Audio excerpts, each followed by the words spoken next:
Bismillahirrahmanirrahim. Assalamualaikum warahmatullahi wabarakatuh. In this question, we will discuss about the equation of wave. In this text, I explain for you in English, but to make clear about my explanation, I will explain in bahasa. Oke, yang pertama kita mulai dengan deviasi ya. Deviasi atau simpangan. Di gambar ini sudah pernah saya jelaskan yang gambarnya bergerak itu bahwa di sini ya gerak melingkar ada hubungannya dengan gerak harmoni dan juga gerak gelombang. Ya, ketika bulatan pada tepi gerak melingkar ini berputar mengitari lingkaran, maka di saat yang sama ya itu beban pada gerak harmoni juga turun ya, dan naik mengikuti arahannya. Dan juga di gelombangnya, sehingga kita dapatkan bulatan ini bisa kita proyeksikan terhadap sumbu Y. Ya. Nah, ketika bulatan kita proyeksikan terhadap sumbu Y, maka ini sama saja adalah simpangan yang terjadi pada gerak harmoni dan juga gelombang ya. Simpangan bahasa Inggrisnya deviasi ya. Nah, kemudian kita melihat dari simpangannya yang merupakan proyeksi gerak melingkar ini kemudian dihubungkan dengan jari-jari yang ketika di tengah itu ya, ketika pergerakannya mencapai garis tengah, maka jari-jari ini adalah amplitudo ya, simpangan maksimum. Nah, di sini antara jari-jari dan juga simpangan ini membentuk daerah segitiga yang berwarna kuning. Nah, kalau segitiganya ini kita ambil ya, kita akan melihat di sini ada daerah yang abu-abu ini. Ya, ini yang kemudian kita akan gunakan untuk mencari berapa nilai Y-nya. Yaitu apa? Di sini kita melihat ada theta ya.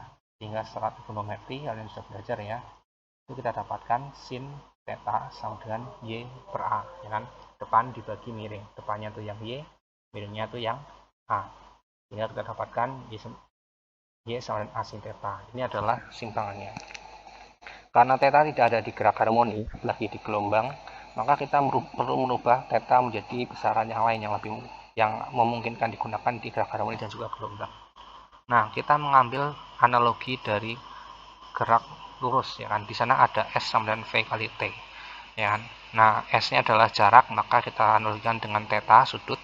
Kemudian V-nya adalah kecepatan, kita ada kecepatan sudut adalah omega.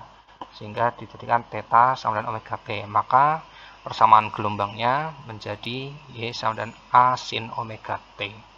Nah, kalau mau ditambahkan boleh, yaitu sudut awalnya berarti menjadi Y sama dengan A sin omega T plus theta 0. Kemudian kita membahas tentang fase, sudut fase dan juga beda fase. Ini akan banyak dibahas sampai bawah-bawah ya.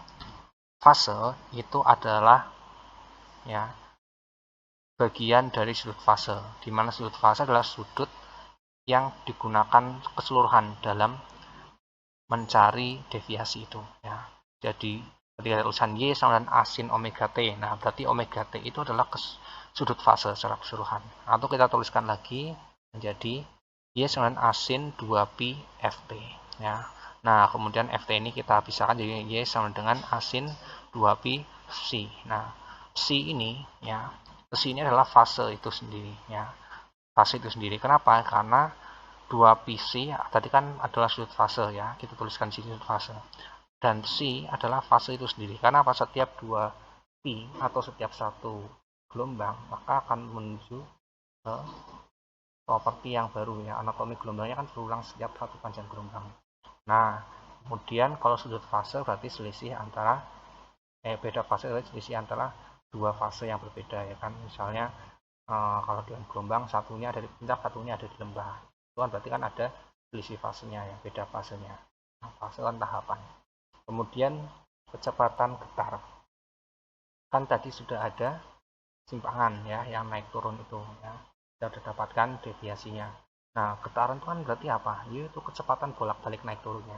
Maka dari itu V adalah penurunan dari Y ya, diferensial dari deviasi ya kan. Nah, padahal deviasinya sendiri tadi adalah A sin omega T. Maka jadinya nih turunkan. Kalau sudah belajar diferensial ya kan, V sama dengan A omega cos omega T. Nah, kemudian boleh nambahkan sudut awal, jadinya V sama dengan A omega cos dalam kurung omega T plus theta 0.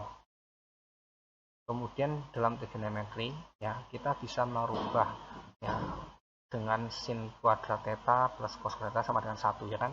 Nah, maka cos kuadrat theta sama dengan 1 min sin kuadrat theta. Nah, ini kalau kita masukkan ke persamaan kecepatan getar tadi, maka akan merubah jadi V sama dengan omega dalam kurung dalam akar ya, A kuadrat cos kuadrat omega P. Jadi A dan cosnya dikuadratin. Tujuannya adalah kita mau mengganti cos kuadrat dengan 1 min sin kuadrat.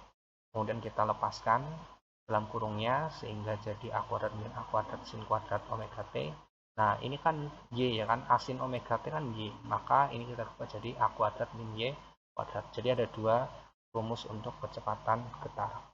Kemudian karena ada kecepatan getar pasti ada percepatan getar ya. Nah, tinggal turunkan lagi aja dari kecepatan tadi ya, masukkan ke diferensial, ketemu A sama dengan min A omega kuadrat sin omega T.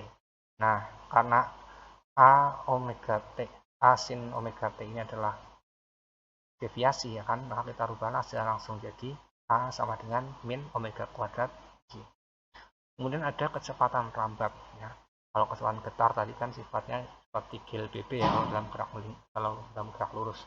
Nah, kalau kecepatan rambat adalah seperti GLB dalam gerak lurus. Maka kita tuliskan di sini adalah V sama dengan lambda F. Dari mana V sama lambda F? Ya, itu kan sebenarnya kecepatan itu kan sebenarnya jarak dibagi waktu ya kan. Nah, jarak pada gelombang kan berulang ya. Setiap satu gelombang itu lambda. Sedangkan waktu dalam satu gelombang itu juga berulang ya kan, yaitu periode. Nah, kita tuliskan periode dalam bentuk frekuensi. Makanya didapatkan V sama dengan lambda F. Kemudian kita masuk ke persamaan gelombang berjalan. Persamaan gelombang berjalan itu kalau kita lihat ini seperti sebuah tali yang kita hentakan ya. Talinya kita hentakan, maka seakan-akan gelombangnya berjalan. Nah, ketika gelombang berjalan seperti ini berarti kita perlu mencari persamaan kapan dan di mana gelombang itu memiliki fase apa. Nah, kita mulai dari persamaan gelombang yang tadi itu kita cari, itu persamaan deviasinya Y sama dengan A sin omega T. Kita rubah omeganya jadi 2πf ya, udah tahu tadi caranya ya, maka jadi A sin 2π T. Nah, kemudian ini kita lihat ya, misalnya gelombang awalnya kan yang sebelah kiri ini ya, kemudian berpindah ke kanan atau jadi yang sebelah kanan. Nah, perpindahannya kan membutuhkan waktu, menghasilkan jarak delta X. Nah, waktu untuk berpindahnya itu maka kita tuliskan sebagai TP sama dengan X per lambda F. Dari mana X per lambda F? Ya ini, jarak kan sama waktu kan sama dengan jarak dibagi kecepatan. Kalau kecepatannya adalah lambda kali F. Nah, maka dari itu jadinya TP sama dengan X per lambda F. Nah, ini kemudian kita masukkan ya ke rumus yang tadi ya, F-nya ya. F-nya kan ini di bawah ini. Nah, kita masukkan ke dalam ya, jadinya seperti ini, FT min FTP. Nah, TP-nya itu kita kali dengan X lambda F. Maka kita dapatkan persamaan gelombangnya menjadi Y sama dengan A sin 2π dalam kurung FT min X per lambda. Nah, 2π-nya kita kemudian masukkan, maka 2πf tadi jadi omega, sedangkan kita menemukan yang baru ada 2π per lambda, ini jadi K. K adalah bilangan gelombang ya, bilangan gelombang ya, jadi gelombangnya ada berapa ya kan panjang gelombang kan lambda. Nah, kemudian kalau kita mau lengkapi di sini kita tuliskan persamaannya jadi plus minus A sin omega T plus minus Kx plus theta 0. Nah, A kenapa plus minus itu karena amplitudo kalau plus berarti pertama mulai ke atas, kalau pertama mulai ke bawah berarti negatif. Kemudian omega T min Kx ataupun plus Kx, nah min itu berarti kan gelombangnya bergerak ke kanan, tapi kalau plus gelombangnya bergerak ke kiri. Sedangkan theta 0 adalah tambahan, misalnya ada sudut awalnya ya. Nah, kemudian ini adalah kalau kita lihat yang bagian tengahnya ini adalah fase sebenarnya, kita seperti awal tadi ya, ini adalah sudut fase ya. Kemudian berikutnya adalah superposisi. Superposisi ini adalah pertemuan antara dua gelombang ya. Ada dua kemungkinan, bisa terjadi interferensi ataupun terjadi gelombang stasioner ya, tergantung kondisinya. Nah, kalau gelombang yang membentuk interferensi, ya, ini ada dua macam ya. Pertama, interferensi yang konstruktif, kedua, interferensi yang destruktif. Nah, ini contoh pembentukan interferensi yang konstruktif ya, dimana ketika gelombang itu adalah sefase ya, ini kan puncak ketemu puncak atau lembah ketemu lembah, maka akan jadi semakin tinggi puncaknya atau semakin rendah lembahnya. Nah, ini contoh yang superposisi yang interferensi ya kan, karena apa, dia dari dua gelombang yang berbeda ya, jadi terjadi interferensi. Kalau interferensi yang destruktif itu adalah beda fase ya, satunya puncak satunya lembah, maka dia akan menghilang atau minimal berkurang deh. Ini misalnya yang merah pendek, yang birunya tinggi, maka birunya ini akan berkurang jadi sekitar yang hijau ini. Oke, bisa hilang sama sekali atau berkurang. Nah, kemudian dari mana kita bisa menghitung superposisinya? Superposisi yaitu simpangan superposisinya ya, kita menghitung dengan cara menambahkan saja ya. Misalnya sama yang pertama Y1 sama dengan ini, yang kedua Y2 sama dengan ini. Nah, ditambah aja, maka jadinya Y sama dengan asin ya, ditambah asin lagi. Nah, menurut trigonometri kan kita tahu, jika ada sin ditambah sin maka akan jadi 2 sin setengah alfa plus beta cos setengah alfa min beta. Nah, kemudian kita hitung secara matematis, ketemulah Y sama dengan 2A sin omega T min Kx plus psi per 2 cos psi per 2, dengan amplitudenya adalah 2A cos psi per 2. Nah, kalau tadi yang interferensi kan gelombang stasioner tapi dari dua gelombang berbeda. Kemudian ada di sini adalah gelombang stasioner ya. Gelombang stasioner adalah sama seperti tadi superposisi, hanya saja ini gelombangnya adalah gelombang yang sama. Sebenarnya gelombang stasioner ini gelombangnya tidak bertemu ya, secara nyatanya tidak bertemu, tapi kita yang melihat itu bertemu. Karena apa? Getarannya terlalu cepat, yaitu gelombangnya memantul di ujung, balik lagi. Nah, kita melihatnya itu seakan-akan ada dua gelombang, padahal gelombangnya cuma satu ya, cuma gerakannya terlalu cepat sehingga kita melihatnya ada dua. Nah, di sini gelombang stasioner ada dua, yaitu gelombang fixed end dan gelombang free end ya, ujung tetap dan ujung bebas ya. Nah, di ujung tetap ini contohnya di Melde. Kita ambil tadi bersamanya dari Y asin 2pi Ft min X per lambda. Jadi dari gerak dari gelombang berjalan ya, persamaan gelombang berjalan. Nah, kita melihat di sana ya kan, panjang talinya adalah L ya kan, panjang talinya adalah L. Kemudian kita mau cari posisi simpangan yang ada di titik X misal.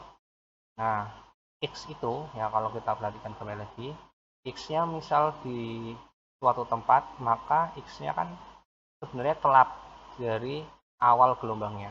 Tapi dari pantulan gelombangnya, X-nya kan tambahan. Nah, maka kita tuliskan X aksen adalah L min X ya, kalau yang gelombang datang. Tapi gelombang pantulnya X aksen adalah L plus X. Sehingga ada gelombang awalnya adalah YI sama dengan asin 2pi T per T min L min X per lambda. Kalau gelombang pantulnya mirip ya, hanya saja ini plus X dan juga A-nya min, karena mulainya dari bawah ya, beda fase. Nah, ini di total sama kayak tadi ya, tinggal pakai trigonometri ya kan, di total biasa pakai trigonometri. Nah, ini silakan dicek sendiri ya. Ini ketemunya jadi Y sama dengan 2A sin 2pi X per lambda cos 2pi T per T min L per lambda. Maka deviasi totalnya atau amplitudo totalnya adalah 2A sin 2pi X per lambda. Nah, karena ini bentuknya superposisi yang ada terus ya, nampak terus ya, artinya kita melihat seperti ada terus gelombangnya dua-duanya itu, maka seperti seakan-akan muncul adanya simpul dan juga perut gelombang. Nah, simpul itu yang kita sebut sebagai knot ya, kemudian yang anti perut gelombang kita sebut sebagai anti knot ya. Oke, kalau yang knot ini kan munculnya setiap kelipatan 2pi X per lambda ya kan, maka kita dapatkan N-nya adalah sekian. Nah, N X sama dengan N lambda per 2 ya. Jadi dari gelombangnya seperti itu. Nah, ini mencari not. Kemudian kalau mencari anti not juga gampang. Kalau tadi not itu kan dari setiap 2pi ya kan. Nah, kalau anti not itu kan tadi setiap seperempat gelombang ya. Nah, makanya kita dapatkan ini. Sin 2pi X per lambda. Ya, sehingga kita carikan X anti notnya adalah 2N plus 1 lambda per 4. Nah, sekarang kita cari yang free N. Ya, ujung bebasnya kan ujungnya bebas. Secara prinsip sama, bedanya hanya ini, persamaannya ya. Tadi kan A-nya itu kan yang R itu negatif, tapi ini kan sekarang positif karena sama-sama di fase yang sama ya kan. Fase yang sama. Nah, maka implikasinya adalah pada rumus trigonometrinya akan berbeda dan hasil akhirnya hanya tukeran saja ya, tukeran saja. Kalau tadi yang sin 2pi itu yang panjang, yang sin 2pi itu yang pendek, nah cos 2pi yang panjang tinggal ditukar aja. Nah, maka amplitude totalnya juga dari yang pendek juga yaitu cos. Nah, juga not dan anti notnya tinggal ditukar saja ya. Yang tadi rumus buat anti not buat rumus not, yang buat rumus not buat rumus anti not. Oke, kemudian terakhir adalah kita membahas MILD. Ini adalah praktikum untuk membuat gelombang stasioner tadi ya. Gelombang stasioner itu nama lainnya juga bisa standing wave ya. Nah, ini caranya gini, ini dikasih pemberat ya, terus ini digetarkan ya, ini dilewatkan katrol tadinya. Nah, maka akan terjadi gelombang ya, gelombangnya seakan-akan ada banyak, kali ini cuma ganti aja naik turun. Nah, ini biasanya ditanya kecepatan gelombangnya ya, kita dapatkan nih rumusnya, akar MW GL per MR ya. MW berarti massa bebannya ini yang bawah ini ya. Kalau MR berarti massa talinya. Oke, itu aja untuk hari ini. Ya, terima kasih. Assalamualaikum warahmatullahi wabarakatuh.